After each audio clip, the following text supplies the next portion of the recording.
Part 1. The Central and Super-Universes. Paper 1. The Universal Father. The Universal Father is the God of all creation, the first source and center of all things and beings. First think of God as a creator, then as a controller, and lastly as an infinite upholder. The truth about the Universal Father had begun to dawn upon mankind when the prophet said, "You, God, are alone, there is none beside you.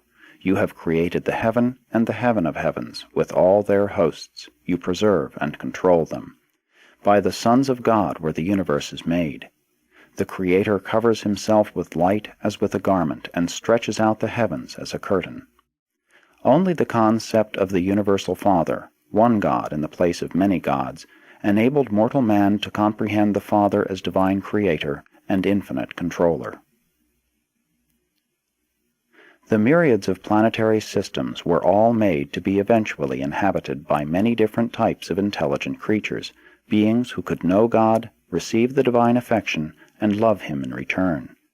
The universe of universes is the work of God and the dwelling place of His diverse creatures. God created the heavens and formed the earth. He established the universe and created this world not in vain. He formed it to be inhabited. The enlightened worlds all recognize and worship the Universal Father, the eternal Maker and infinite upholder of all creation.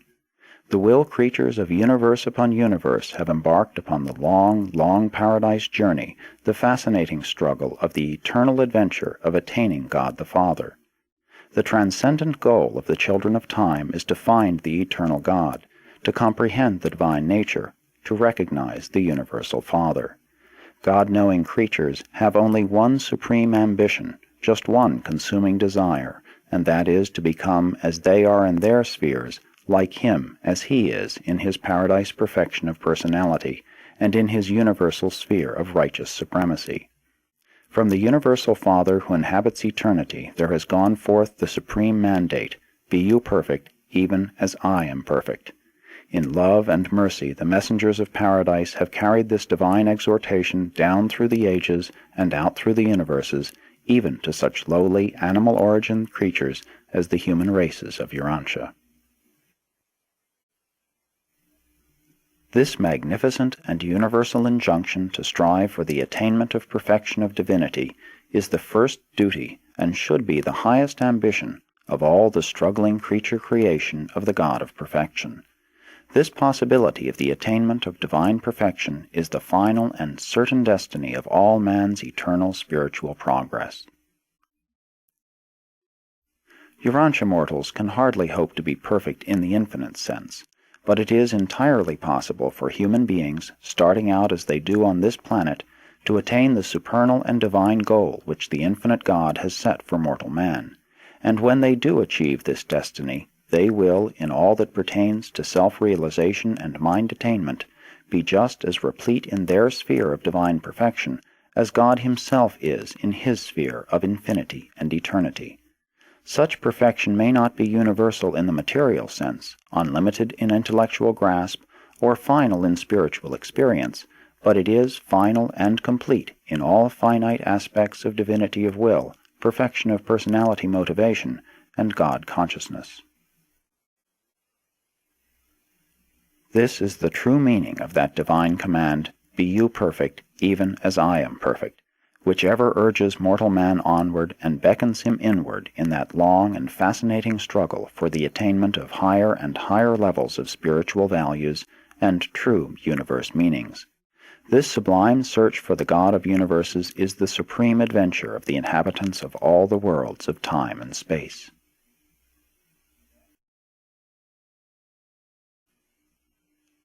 (1) The Father's Name. Of all the names by which God the Father is known throughout the universes, those which designate Him as the first source and universe center are most often encountered. The first Father is known by various names in different universes and in different sectors of the same universe. The names which the creature assigns to the Creator are much dependent on the creature's concept of the Creator. The first source and universe center has never revealed Himself by name, only by nature. If we believe that we are the children of this Creator, it is only natural that we should eventually call Him Father. But this is the name of our own choosing, and it grows out of the recognition of our personal relationship with the first source and center. The Universal Father never imposes any form of arbitrary recognition, formal worship, or slavish service upon the intelligent will creatures of the universes. The evolutionary inhabitants of the worlds of time and space must, of themselves, in their own hearts, recognize, love, and voluntarily worship Him. The Creator refuses to coerce or compel the submission of the spiritual free wills of His material creatures. The affectionate dedication of the human will to the doing of the Father's will is man's choicest gift to God. In fact, such a consecration of creature will constitutes man's only possible gift of true value to the Paradise Father. In God, man lives, moves, and has his being. There is nothing which man can give to God except this choosing to abide by the Father's will. And such decisions, effected by the intelligent will creatures of the universes, constitute the reality of that true worship which is so satisfying to the love-dominated nature of the Creator Father. When you have once become truly God-conscious, after you really discover the majestic Creator and begin to experience the realization of the indwelling presence of the Divine Controller, then, in accordance with your enlightenment, and in accordance with the manner and method by which the Divine Sons reveal God, you will find a name for the Universal Father which will be adequately expressive of your concept of the first great source and center. And so, on different worlds and in various universes, the Creator becomes known by numerous appellations, in spirit of relationship all meaning the same, but, in words and symbols, each name standing for the degree, the depth of His enthronement in the hearts of His creatures of any given realm. Near the center of the universe of universes, the Universal Father is generally known by names which may be regarded as meaning the first source. Farther out in the universes of space, the terms employed to designate the Universal Father more often mean the Universal Center. Still farther out in the starry creation, He is known, as on the headquarters world of your local universe, as the first creative source and divine center. In one nearby constellation, God is called the Father of Universes, in another, the Infinite Upholder, and to the east, the Divine Controller.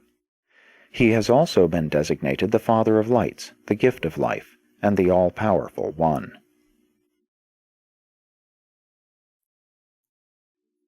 On those worlds where a Paradise Son has lived a bestowal life, God is generally known by some name indicative of personal relationship, tender affection, and fatherly devotion.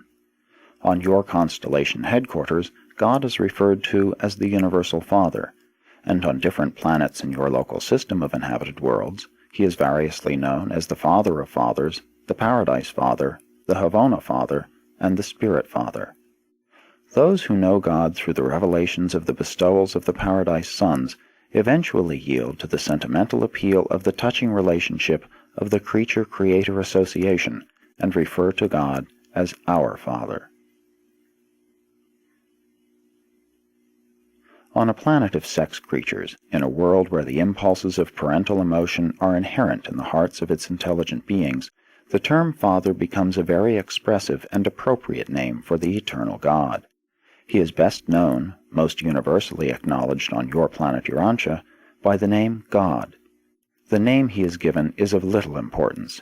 The significant thing is that you should know Him and aspire to be like Him. Your prophets of old truly called Him the everlasting God, and referred to Him as the one who inhabits eternity.